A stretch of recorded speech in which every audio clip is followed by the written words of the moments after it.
شريك له وأشهد أن محمدا عبده ورسوله أرسله بالحق بشيرا ونذيرا وداعيا إلى الله بإذنه وسراجا منيرا أما بعد فأعوذ بالله من الشيطان الرجيم بسم الله الرحمن الرحيم وأما من خاف مقام ربه ونهى النفس عن الهوى فإن الجنة هي المأوى الآخرات. وقال النبي صلى الله عليه وسلم من كانت الدنيا هامه فرق الله عليه أمره وزال فقره بين عينيه ولم يأته من الدنيا إلا ما كتب له ومن كانت الآخرة نيته جمع الله له أمره وجعل غناه في قلبه وأتته الدنيا وهي راغمة رواه ابن মাজাহ। সম্মানিত উপস্থিতি, প্রশংসা মাত্র সেই মহান রব্বুল আলামিনের জন্য, যে মহান রব্বুল আলামিনের অশেষ রহমতে আমরা বিভিন্ন সমস্যার সম্মুখীন হওয়ার পরে বিভিন্ন এলাকা থেকে আমাদের উপর যে অর্পিত দায়িত্ব যে সালাতুল জুমআ সমবেতভাবে জামে মসজিদে এসে আদায় করতে হবে, তাই আমরা আজানের পূর্ব মুহূর্তে ফজিলতপূর্ণ সময়ে, যে গুরুত্বপূর্ণ সময়ে আমরা সাধারণ কয়েকজন মাত্র উপস্থিত হতে পেরেছি। সৌভাগ্যবান ব্যক্তি আমরা তারাই। তাই সেই মহান রব্বুল আলামিনের সন্তুষ্ট অর্জনের লক্ষ্যে ছোট্ট একটি বাক্যে আমরা তার কৃতজ্ঞতা প্রকাশ করি।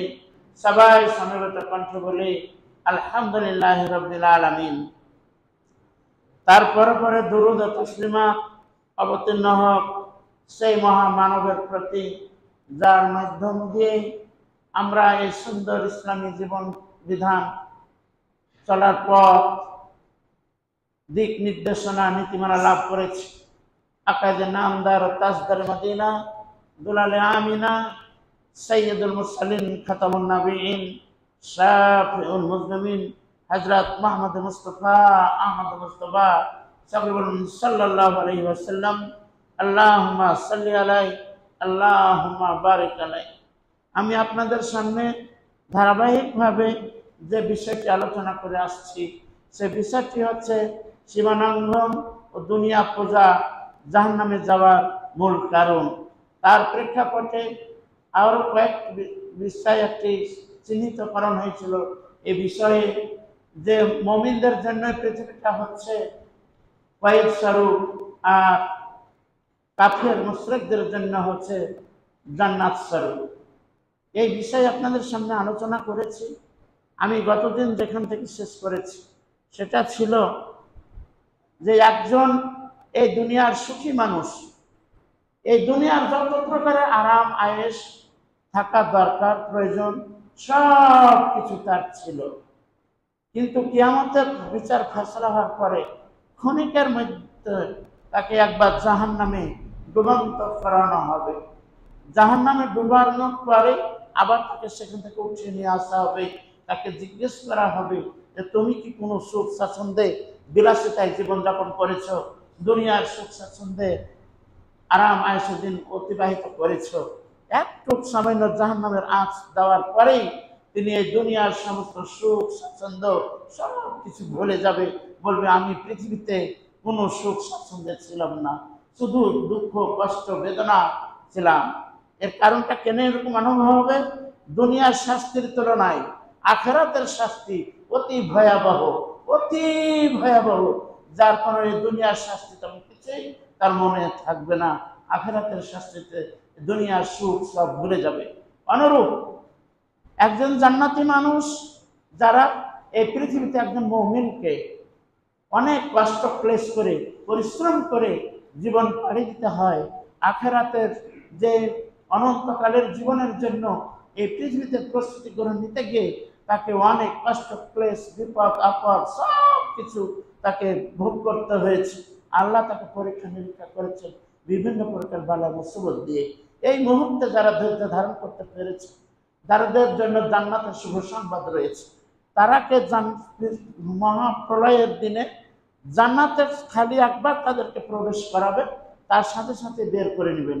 বের করার পরে জান্নাতের যে সুখ, অনাবিল সুখ, যে স্বাচ্ছন্দ্য পড়া এবং দেখার সাথে সাথে দুনিয়ার সমস্ত কষ্ট ক্লেশ ভুলে যাবে।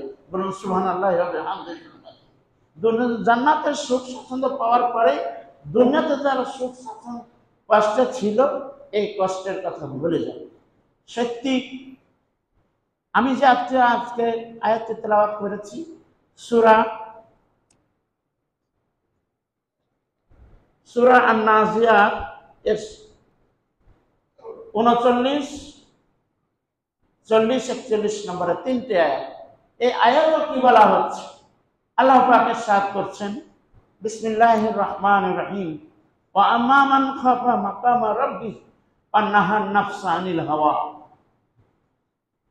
যেই ব্যক্তি ভয় করে, বলছো আম্মা মান খাফা মাকামা রাব্বিহি, যে আল্লাহর সান্নিধ্যে আমাকে উপস্থিত হতে হবে, আল্লাহর সামনে আমাকে হাজির হতে হবে, মরণের পরে যে কিয়ামত সংঘটিত হবে, সেই কিয়ামত মহাপ্রলয়ের দিনে আল্লাহর সাক্ষাৎ আমাকে হাজির নাজির হতে হবে, এই ভয়টুকু যার অন্তরে থাকবে, পানাহান নাফসা, এবং তার অন্তরকে, তার নাফসকে, তার আত্মাকে, তার জীবনকে মনের চাহিদা অনুযায়ী যে রুকে থাকবে, যে সুখ স্বাচ্ছন্দ্যের দিকে না তাকিয়ে কষ্ট ক্লেশ করে আনিল হাওয়া, মনে যখন যেটা চাইবে সেটাই উপভোগ করবে, এটা থেকে যে নিজের নাফসকে রুকে থাকতে পারবে, বিরত থাকতে পারবে, এই কথা বলা হচ্ছে যে সেই ব্যক্তি যার অন্তর ভয় থাকবে, এরূপ তার ঠিকানা হচ্ছে কোথায়? বলছে ফাইনাল জান্নাতা হিয়াল মাওয়া, তার ঠিকানাই হচ্ছে জান্নাতুল মাওয়া, শ্রেষ্ঠতম জান্নাতে। বলুন আলহামদুলিল্লাহ রাব্বিল আলামিন। মুমিনদের জন্য এমন সুন্দর সুখ স্বাচ্ছন্দ্যের বিলাসবহুল জায়গা আল্লাহ পাক সৃষ্টি করে রেখেছে।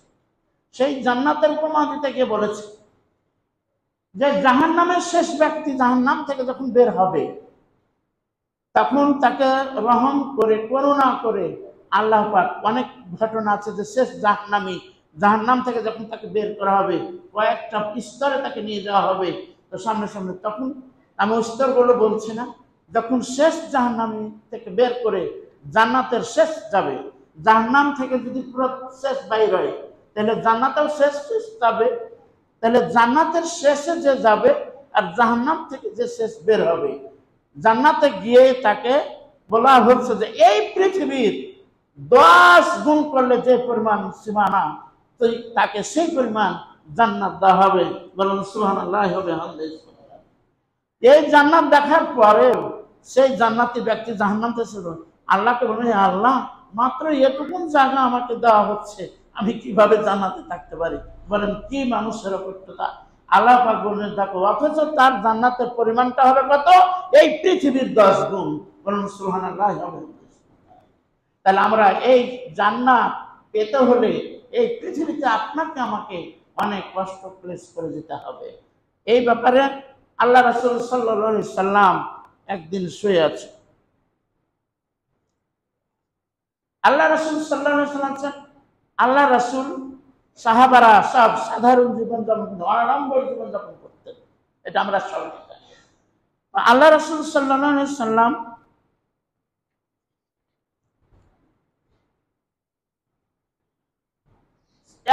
সামনে একদিন এই পৃথিবীটাকে তার সামনে পেশ করা হচ্ছে। কার সামনে? রাসূলের সামনে। আল্লাহ রাসূলের সামনে বলছেন, আল্লাহ রাসূল সাল্লাল্লাহু আলাইহি ওয়াসাল্লাম বলছেন, কে হাদিসটা বর্ণনা করছে? আবু উমামা রাদিয়াল্লাহু তাআলা আনহু হাদিস বর্ণনা করছে।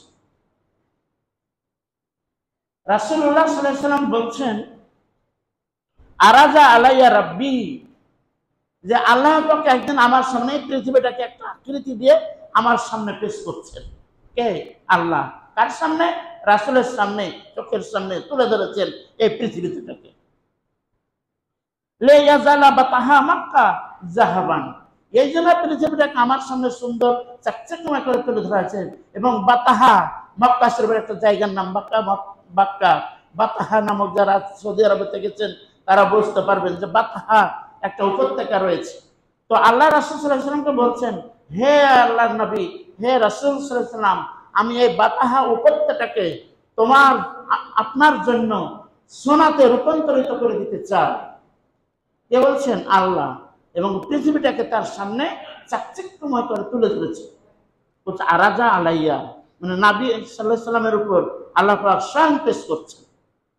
তো এই অবস্থা দেখে কুলতু লা ইয়া রাব্বি, কি বলছেন আল্লাহ রাসূল? কি বলছেন? হে আল্লাহ, আমাকে এই বাতাহা উপত্যকা স্বর্ণে রূপান্তরিত করে আমাকে দিবেন, আমি এটা চাই না। কে বলছেন?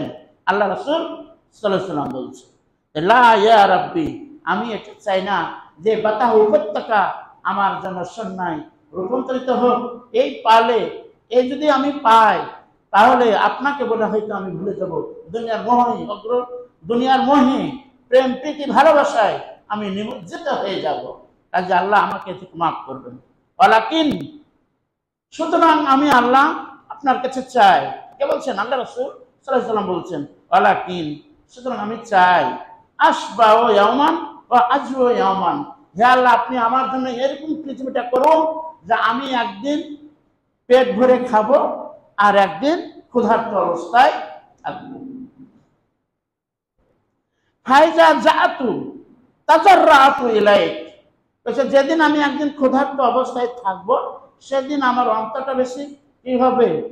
প্রকম্পিত হবে, বেশি লাজুকতা করব, তাজাররাতু, বেশি বিনয়ী হব, এবং এলাইকা, আপনার দিকে আমি ফিরে যাব, যাকার তোকা, আর বেশি বেশি স্মরণ করব। যখন আমি একদিন ক্ষুধার্ত থাকবো, তো তাজাররাতু, তখন আমি অতি বিনয়ী হব, এবং জাকারতু, এবং আপনাকে আমি বেশি বেশি স্মরণ করব।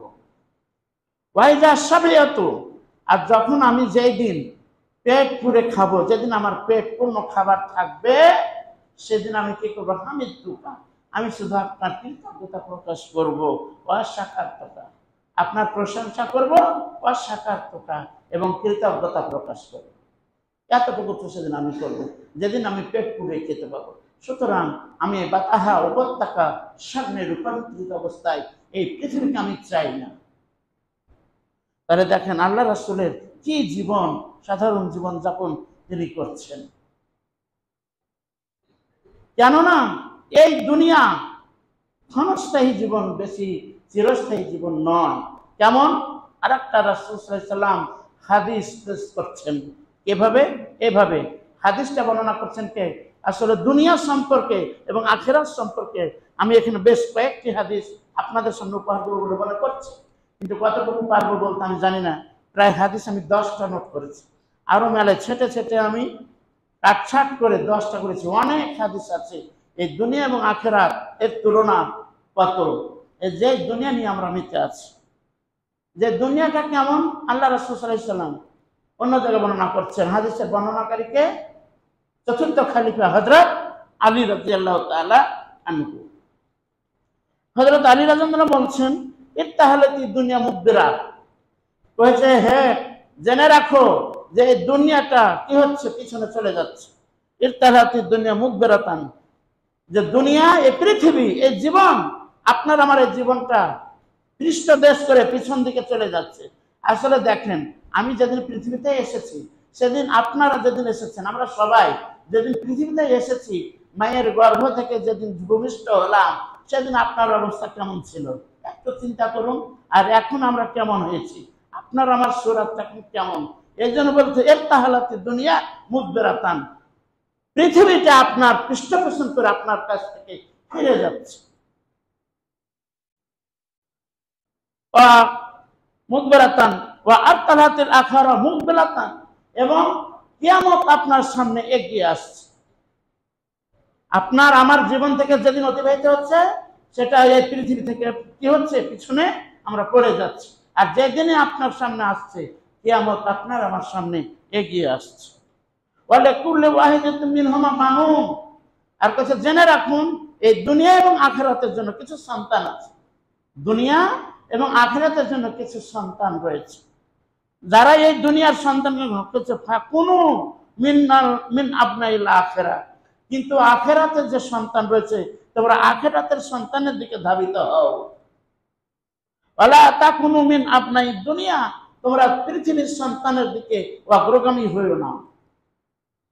ফাইনাল ইয়াউমা আমালুন লা ওয়ালা হিসাবা, বলছে কেননা এই পৃথিবীতে কি আছে, তোমার আমল রয়েছে। এই দিনটা এমন একটা দিন যাচ্ছে যে তোমার কর্ম করার দিন যাচ্ছে, তুমি যে ভালো কাজগুলো করবে সেগুলো তোমার জন্য কাজ হবে। ওয়ালা হিসাবা, এখন তোমাকে কোনো হিসাব দিতে হবে না। এটা এমন একটি দিন আপনার জন্য অতিবাহিত হচ্ছে, আপনার আমার জীবনে পৃথিবীটা কেমন, যেটা এমনই জিনিস যে এখানে আমল আছে, আপনাকে কর্ম করে যেতে হবে। ওয়ালা হিসাবা, এখানে কোনো আল্লাহকে হিসাব দিতে হবে না। ওয়া গাদান হিসাবুন ওয়ালা আমালা, আর এরপরে অর্থাৎ এই পৃথিবীর পরে যখন সামনের জীবনে চলে যাবে, অর্থাৎ মৃত্যুবরণ করবে, আখিরাতগামী যেদিন হয়ে যাবে, আগামী দিন যেদিন চলে আসবে, সেদিন বলছেন ওয়ালা আমালা ওয়া গাদান হিসাবুন, সেদিন তোমার হিসাব নিবে যে তুমি কোন মাল কোন সম্পদ কিভাবে অর্জন করেছো। ওয়ালা আমালা ওয়ালা আমালা, সেদিন কোনো কর্ম করার উপায় থাকবে না। শত আফসোস করলেও সেদিন দুনিয়াতে যদি ফিরে আসতে চাইবেন, সেদিন আপনাকে দুনিয়াতে ফেরানো হবে না। কাজে পৃথিবীতে আপনাকে আমাকে আখিরাতের প্রস্তুতি নিয়ে যেতে হবে। এই দুনিয়াটা এমন, এই হাদিস বর্ণনা হয়েছে বুখারী মিশকাত দুই হাদিসের বইয়ে, হাদিস নাম্বার হচ্ছে 5215। এই দুনিয়াটা এমন যে মরণের পরে যখন কেউ জান্নাতে প্রবেশ করে যাবে, তখন আর কেউ এই পৃথিবীতে আসতে চাইবে না, এমনই সেটা জান্নাতের জায়গা। একমাত্র বলছেন যে পৃথিবীতে আসলে না জানি আবার কি অবস্থা হয়ে যায়। এই জন্য যারা মুমিনেরা জান্নাতে একবার চলে যাবে, তারা কিন্তু পৃথিবীতে আসতে চাইবে না। একমাত্র একটি দল এই পৃথিবীতে আবার আসতে চাইবে, একটি দল আবার এই পৃথিবীতে আসতে চাইবে, সেটা কারা? শহীদরা, যারা রাসূল সাল্লাল্লাহু আলাইহি সাল্লাম আল্লাহর বিধানকে উদ্যমান করার জন্য, পতাকাকে উত্তোলন করার জন্য যারা জীবন দান করেছেন, নিজের মাল সম্মান সম্পদ সব কিছু যে অন্য কাফেরদের হস্তে হরণ করা থেকে নিজকে নিরাপত্তায় আসার জন্য যারা জীবন দান করেছেন, যারা শাহাদাত বরণ করেছেন, এরা শুধু আর একবার পৃথিবীতে আসতে চাইবে। কেননা যে শহীদদের যা কারামত সম্মান, যা তাদের মর্যাদা, এই মর্যাদা দেখে তারা বারবার এই পৃথিবীতে আসতে চাইবে যে হে আল্লাহ, আমাদেরকে আবার পৃথিবী যা হোক, আবার আমরা যুদ্ধ করে শাহাদাত বরণ করে এই পৃথিবীতে ত্যাগ করে আবার পুনরায় আখিরাত আপনার সঙ্গে হাজির হয়ে আসি। একমাত্র শহীদেরা বারবার এই পৃথিবীতে আসতে চাইবে। হাদিস মুখের কথা নয়, কেন আল্লাহ রাসূল সাল্লাল্লাহু আলাইহি ওয়াসাল্লাম বলছেন, আনাস রাদিয়াল্লাহু আনহু বর্ণিত, তিনি বলেন মা মিন আহাদিন ইয়াদখুলুল জান্নাতা ইউহিব্বু আন ইয়ারজা ইলা দুনিয়া ওয়া আন্না লাহু মা আলাল আরজি মিন শাইইন গায়রা শাহীদ। বলছে এমন কোনো ব্যক্তি নেই, যে কোনো ব্যক্তি জান্নাতে দাখিল হবে আই ইউহিব্বা আরজা, যে আবার সে পৃথিবীতে ফিরে আসবে। ওয়া আন্না লাহু মা আলাল আরজি মিন শাইইন, যে এই পৃথিবীতে সে কত কিভাবে কষ্ট ক্লেশের বিদায় হয়েছে, পৃথিবীতে কি আছে তা তারা জানে। গায়রা শাহীদ, একমাত্র শহীদ ব্যতীত। ফাইন না হইয়া তা মান্না, শহীদদের সেটাই আকাঙ্ক্ষা থাকবে যে আই ইয়ার জিয়া, তারা আবার পৃথিবীতে ফিরে আসুক। হ্যাঁ ইউক্তাল, তারা যুদ্ধ করুক, লড়াই করুক। আসরা মাররাতিন, কয়বার? 10 বার। লেমা ইয়ারা মিনাল কারামা, জান্নাতে প্রবেশ করার পর যখন তারা দেখবে যে শহীদদের কি সম্মান, এই সম্মান দেখে তারা আবার পৃথিবীতে আসতে চাইবে, একমাত্র সাধারণ মুমিন ছাড়া।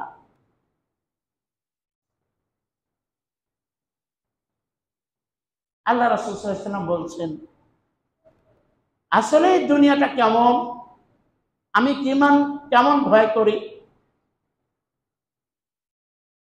তোমাদের মধ্য থেকে তিনি বলছেন ইন্নী লাস্তু আখশা আলাইকুম আন তুশরিকা বাদি, বলছে নিশ্চয় আমার ভয় নাই তোমাদের উপর এই যে ফাতুশরাকা বাদ, আমার পর তোমরা কোনো শিরক করবে, এটা আমি ভয় করি না।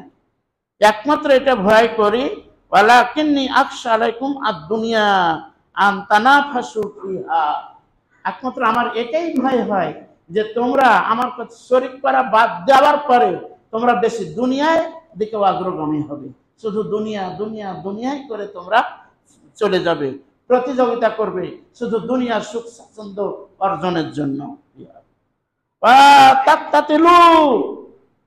এবং মানুষকে হত্যা করতে থাকবে, লড়াই করতে থাকবে, যুদ্ধ করতে থাকবে মানুষের সাথে। ফাতুহলিকু কামা হালাকা মান কানা কাবলাকুম, ফাতুহলিকু তোমরা তাদের মতে ধ্বংস হবে, তোমাদের পূর্বপুরুষ যারা ছিল তারা যেভাবে ধ্বংস হয়েছে ঠিক তোমরাও সেভাবে ধ্বংস হয়ে যাবে। কাজে এই দুনিয়া দুনিয়া করে শুধু তোমরা মেতে থেকো না। সাহাবারা আল্লাহ রাসূল কিভাবে জীবন যাপন করেছেন, একটা যদি হাদিস আবু হুরায়রা থেকে বর্ণিত, তিনি বলেন যে রাসূল সাল্লাল্লাহু আলাইহি সাল্লামকে যে পাহাড় স্বর্ণে রূপান্তরিত করতে চাইলেন তিনি নিলেন না। তিনি একদিন ক্ষুধার্ত অবস্থায় থাকতে চাইলেন, একদিন পেট পুরে খেতে চাইলেন। একদিনের ঘটনা আবু হুরায়রা থেকে বর্ণিত, তিনি বলেন যে রাসূলুল্লাহ সাল্লাল্লাহু আলাইহি সাল্লাম একদিন এমন সময় বের হলেন যেই সময় রাসূল সাল্লাল্লাহু আলাইহি সাল্লাম সাধারণত বের হতেন না। ওই সময় রাসূলুল্লাহ সাল্লাল্লাহু আলাইহি সাল্লাম সালাতুল জোহর আদায় করার পরে তিনি একটু বাইরে বেরিয়ে এসেছেন। বেরিয়ে আসার পর তিনি পথিমধ্যে আছেন, এমন সময় হযরত আবু বকর রাদিয়াল্লাহু তাআলা আনহু বের হয়ে আসলেন। আবু বকরকে হযরত নবী করিম সাল্লাল্লাহু আলাইহি সাল্লাম প্রশ্ন করছেন, হে আবু বকর তুমি কেন এই মুহূর্তে এই ক্ষণিকে বেরিয়ে এসেছো? আবু বকর বললেন, হে আল্লাহর রাসূল আমি এই জন্য বের হয়েছি যে আমি যেন আপনার মুখখানটা দেখি এবং সান্ত্বনা অনুভব করি। তার কারণ তিনি এটাই বলতে চাচ্ছেন যে আমি যদি নবীর সান্নিধ্যে যখনই আসি তখন ক্ষুধা বলে ভুলে যাই। কিন্তু আসলে আবু বকরকেও সেই সময় কি করেছিল, ক্ষুধা লেগেছিল। পরের ব্যক্তির দ্বারা প্রমাণিত হচ্ছে আবু বকর আর নবী সাল্লাল্লাহু আলাইহি সাল্লাম পথ চলছে। কিছুক্ষণ পরে হযরত ওমর ফারুক রাদিয়াল্লাহু তাআলা আনহু বের হয়ে আসলেন। এবারও নবী সাল্লাল্লাহু আলাইহি সাল্লাম হযরত ওমর ফারুক রাদিয়াল্লাহু তাআলা আনহুকে জিজ্ঞেস করছেন, হে ওমর ফারুক রাদিয়াল্লাহু তাআলা আনহু তুমি এই মুহূর্তে কেন এখানে বের হয়ে এসেছো? ওমর ফারুক রাদিয়াল্লাহু তাআলা আনহু বললেন, আপনারা দুইজনকে যেই জিনিসে মানে বুদ্ধিমত্তা কেমন, হযরত ওমর ফারুক রাদিয়াল্লাহু তাআলা আনহু খুব জ্ঞানী গম্ভীর ছিলেন। হযরত ওমর ফারুক রাদিয়াল্লাহু তাআলা বললেন যে আপনারা দুইজনকে যেই জিনিসে বের করে নিয়ে এসেছে বাড়ি থেকে, আমাকেও সেই জিনিসে এখানে বের করে নিয়ে এসেছে। বুদ্ধিমত্তার সাথে এই জবাব দিলেন। রাসূল সাল্লাল্লাহু আলাইহি সাল্লাম বুঝে নিলেন যে তারও অবস্থা কেমন, কঠিন অবস্থা।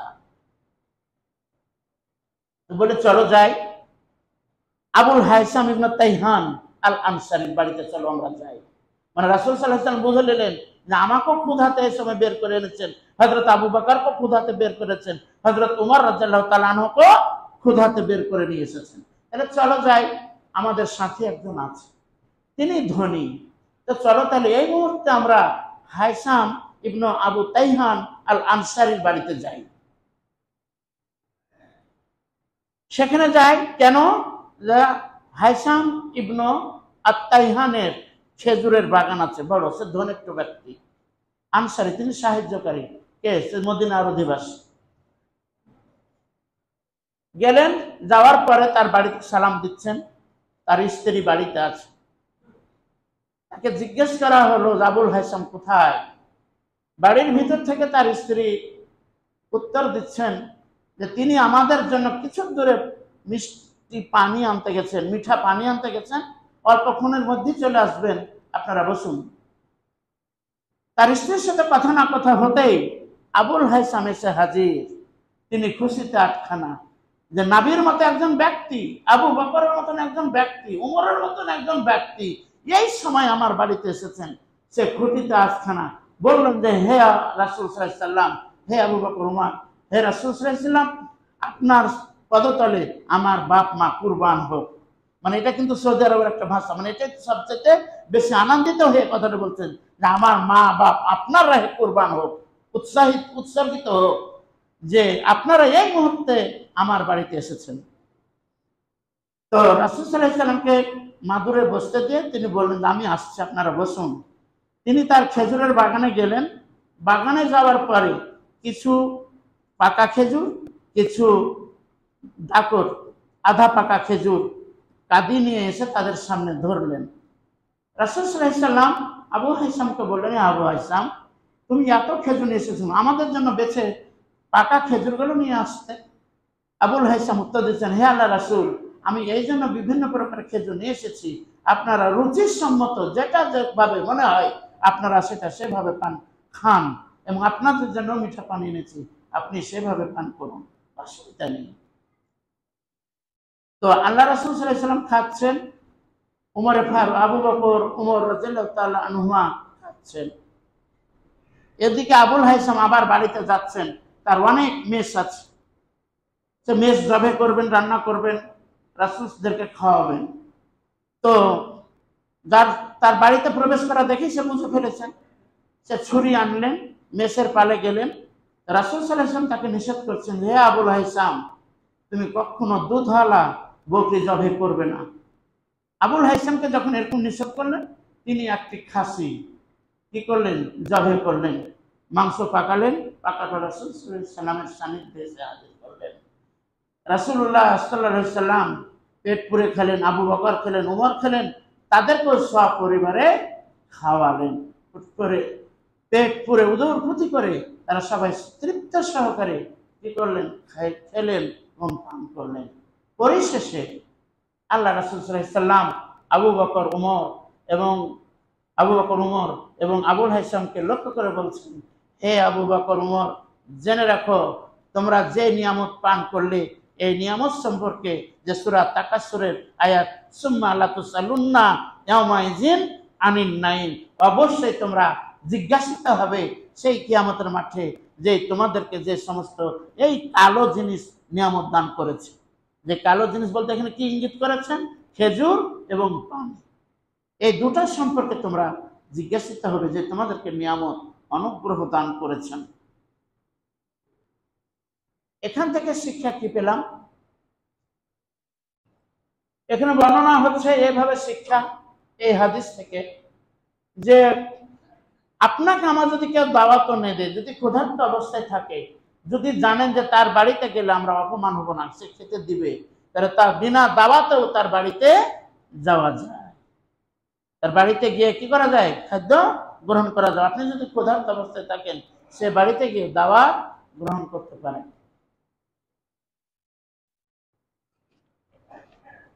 আরো শিক্ষা আছে অনেক কাজে,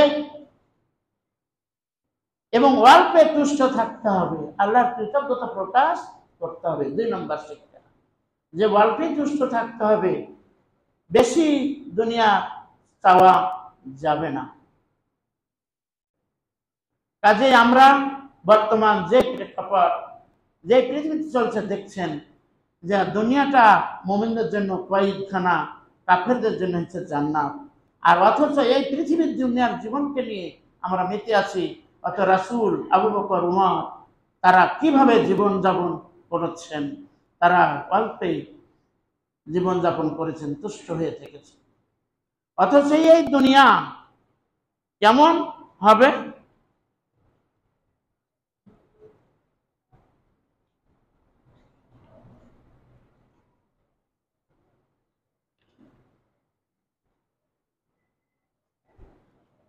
যে এই দুনিয়াটা কেমন, যারা আমরা পৃথিবীতে বসবাস করছি, সদা সর্বদা আপনার আমার চাহিদা কেমন থাকছে।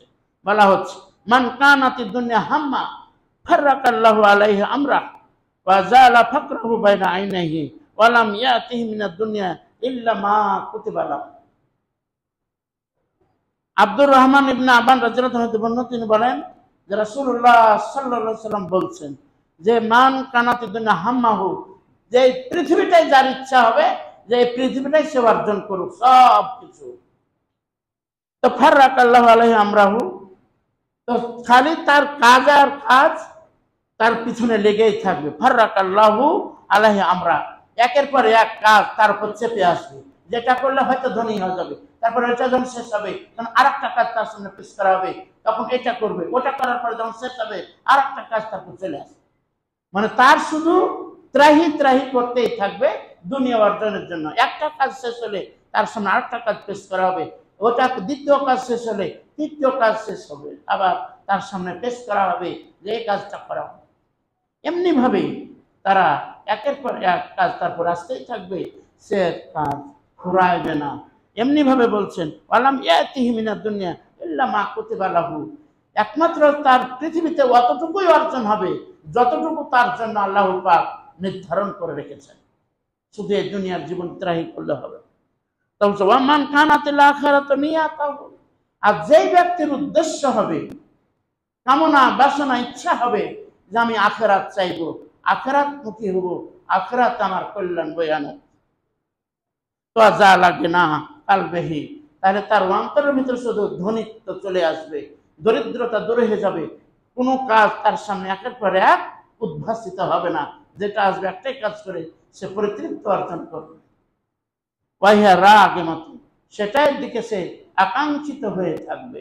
এবং আতাতুহু দুনিয়া ওয়াহিয়া রাগিমাতুন, এবং তার জন্য আতাতুহু দুনিয়া ওয়াহিয়া রাগিমাতুন, দুনিয়ায় এবং আখিরাত দুটোই তাকে দেওয়া হবে, যার যেটা ইচ্ছা এইভাবে থাকবে। তাহলে পরে দেখেন এই দুনিয়ার সুখ স্বাচ্ছন্দ্য যারা মেতে ছিলেন, আমরা যারা মেতে আছি, একটু কষ্ট যাদের কাছে এসেছে, এখন দুনিয়াটা কেমন মনে হচ্ছে চিন্তা করলেই বোঝা যাবে যে দুনিয়াটা এখন কেমন মনে হচ্ছে। আল্লাহ রাসূল সাল্লাল্লাহু আলাইহি ওয়াসাল্লাম এর জন্য বলছে, জেনে রাখো দুনিয়ার সুখের সাথে বেশি দিন মেতে থেকো না। আর এক হাদিসে বলা হচ্ছে লা তালবাসুল হারির ওয়ালা দিয়াবাজ ওয়ালা তাশরাবু ফি আনিতি যাহাব ওয়াল ফিজ্জাত ওয়ালা তাকুলু ফি সিহাফিহা ফাইনা লাহুম ফিদ দুনিয়া ওয়া লানা ফিল আখিরাহ। আল্লাহ রাসূল সাল্লাল্লাহু আলাইহি ওয়াসাল্লাম বলছেন, পৃথিবীতে কোনোদিন তোমরা বেশি উজ্জ্বল পোশাক পরো না, রেশমি পোশাক পরিধান করো না, ওয়ালা তাশরাবু ফি আনিতি যাহাব ওয়াল ফিজ্জাত, স্বর্ণে চাঁদির রূপের পাত্রে কোনোদিন তোমরা খাবে না, পান করবে না। কেননা যারা এই পৃথিবীতে স্বর্ণে রূপের পাত্রে খাবে, আখিরাতে তাদের জন্য নয়। এবং যারা রেশমি কাপড়ে পৃথিবীতে পড়বে, জান্নাতে তারা রেশমি কাপড় পরতে পারবে না, তারা জান্নাতে যেতে পারবে না। কেন বলা হচ্ছে ফাইনা লাহুম ফিদ দুনিয়া, তারা এই দুনিয়াতে সেটা গ্রহণ করে ফেলেছে, ওয়ালা না ফিল আখিরাত, আর আমাদের জন্য আখিরাতে আল্লাহ পাক তৈরি করে রেখেছেন, অর্থাৎ কোথায়? জান্নাত। কাজেই এই দুনিয়ার সুখের তুলনায় আখিরাতের সুখের দিকে আপনাকে আমাকে তানাফাসু, প্রতিযোগিতা হতে হবে।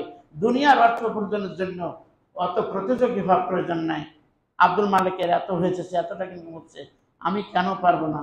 আমি আর একজনকে দেখছি যে তার এতগুলো হয়েছে, আমি কেন হবে না?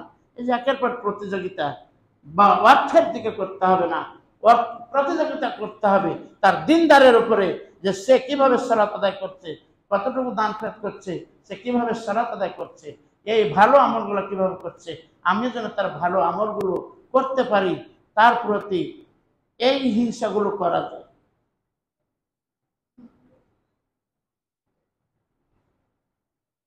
হিংসা করা হারাম, কিন্তু দুইটা জায়গাতে হিংসা করা কি আছে?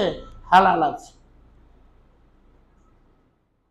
একটা হলো দান খেরাতের জায়গা, যে ও অর্থ সম্পদ দিয়েছে, ও দান খেরাত করে আমার সন্তোষ করতে পারছে, আল্লাহ সম্পর্কে আমি পারবো না কেন? এটা লোভ লালসা, এটা তামান্না করা যায়। আর একটা জ্ঞানের ক্ষেত্রে দিনী জ্ঞান সে শিক্ষা গ্রহণ করতে পেরেছে, আমি পারবো না কেন? সে কোরআন পড়তে পারছে, আমি পারবো না কেন? তার মতো আমও করতে পারবো, এটুকু তামান্না, এটুকু করা যায় এই ব্যাপারে। তাছাড়া ওয়ার মাল কমে যাক, শুধু আমি ধনী হই, আমি শুধু জ্ঞানী হই, তার জ্ঞান কমে যাক, এ উদ্দেশ্যে করা যাবে না। যা হোক, এই পৃথিবী দিকে যদি ঝুঁকে থাকেন, সীমা লঙ্ঘন করেন, সীমা লঙ্ঘনতায় আপনার জাহান্নামে যাওয়ার এক কারণ।